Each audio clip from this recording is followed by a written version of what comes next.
বর্ষার শেষ রাতে নিলয়, নিষাদ, সুব্রত, রুম্পা ও গোপাল গ্রামের চায়ের দোকানে বসেছিল।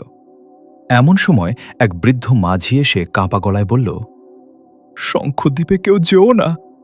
সেখানে রাত হলে নদীর মাঝখান থেকে মৃত মানুষের ডাক শোনা যায়। কথাটা শুনে নিলয়ের কৌতূহল বেড়ে গেল। ঠিক তখনই সেখানে এসে উপস্থিত হলেন কালরুদ্রতান্ত্রিক। বৃদ্ধ মাঝির কথা শুনে তিনি গভীরভাবে চিন্তা করলেন। তারপর বললেন, এটা সাধারণ কোনো ভূতের ঘটনা নয়। বহু বছর আগে শঙ্খদ্বীপে এক ভয়ঙ্কর তান্ত্রিক সাধনা অসম্পূর্ণ অবস্থায় থেমে গিয়েছিল। পরদিন ভোরে সবাই নৌকায় করে শঙ্খদ্বীপের উদ্দেশ্যে রওনা দিল। দ্বীপে পৌঁছাতেই তারা দেখল চারদিকে অদ্ভুত নীরবতা। পাখির ডাক নেই, বাতাস নেই, শুধু শুকনো পাতার শব্দ।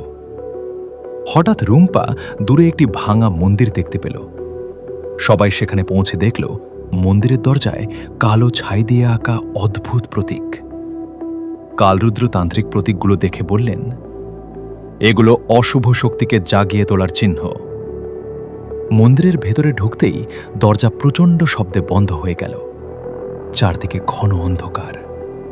সুব্রত টর্চ জ্বালাতেই দেখা গেল দেয়ালে শতবর্ষ পুরনো চিত্র, যেখানে এক তান্ত্রিক নিজের শক্তির লোভে অশুভ আত্মাকে আহ্বান করেছিল।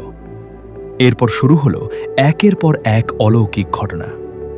গোপাল শুনতে পেল কেউ তার নাম ধরে ডাকছে। নিষাদ দেখল মন্দিরের করিডোরে সাদা পোশাক পরা এক ছায়া ধীরে ধীরে হেঁটে যাচ্ছে। নিলয় সাহস করে তার পিছু নিল, কিন্তু মুহূর্তেই ছায়াটি অদৃশ্য হয়ে গেল। রুম্পা একটি পুরনো ডায়েরি খুঁজে পেল। সেখানে লেখা ছিল, যে কালো শঙ্খ বাজাবে সে অশুভ শক্তিকে মুক্ত করবে। ঠিক তখনই মন্দিরের গর্ভগৃহ থেকে ভেসে এলো শঙ্খধ্বনি। মাটি কাঁপতে শুরু করল। কালো ধোঁয়ার ভেতর থেকে বিশাল এক ছায়ামূর্তি বেরিয়ে এলো। কালরুদ্র তান্ত্রিক শান্ত গলায় বললেন, সবাই পিছিয়ে যাও, কেউ ভয় পাবে না। তিনি মন্ত্রপাঠ শুরু করতেই তার রুদ্রাক্ষের মালা উজ্জ্বল